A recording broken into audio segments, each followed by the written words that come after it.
Ты, конечно, мне не ответишь, но я знаю, ты меня слышишь. Скажи мне, отец, зачем я появился на свет?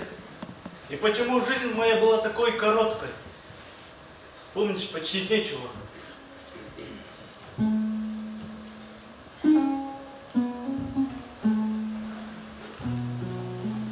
Помнишь, Мансур, как я вам с братом велосипед купил? Большой такой, для взрослых.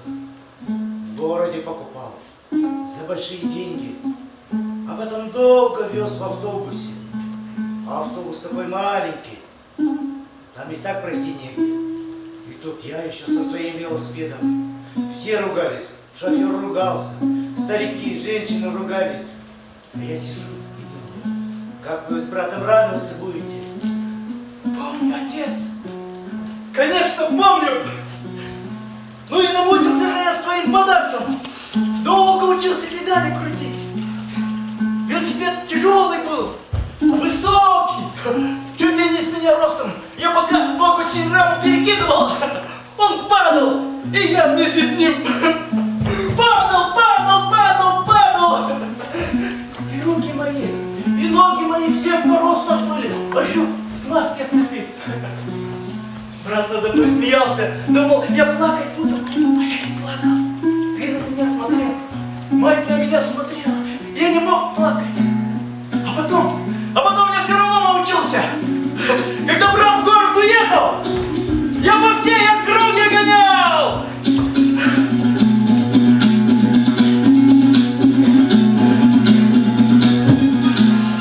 И руки мои, и ноги мои снова грязные были, все в желтой пыли. А велосипед до сих пор исправлю. Я каждый день на нем на поле езжу. Штанину закатаю, мотыгу привяжу и еду в поле. Весь день работаю. Да, спина стала ныть. Ну что поделаешь.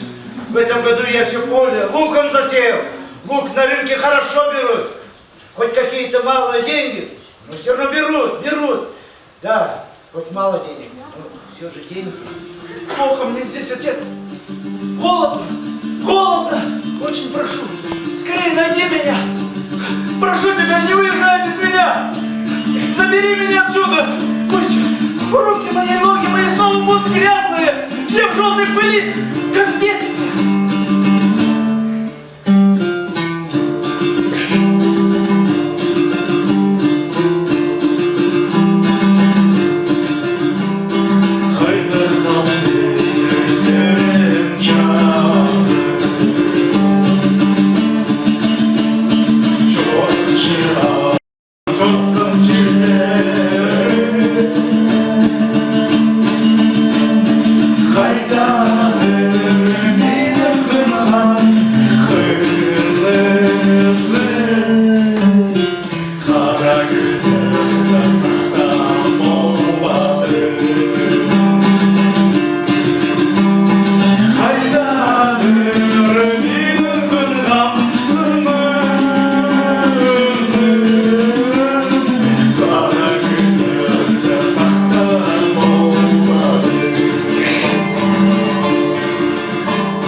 Необычный путь.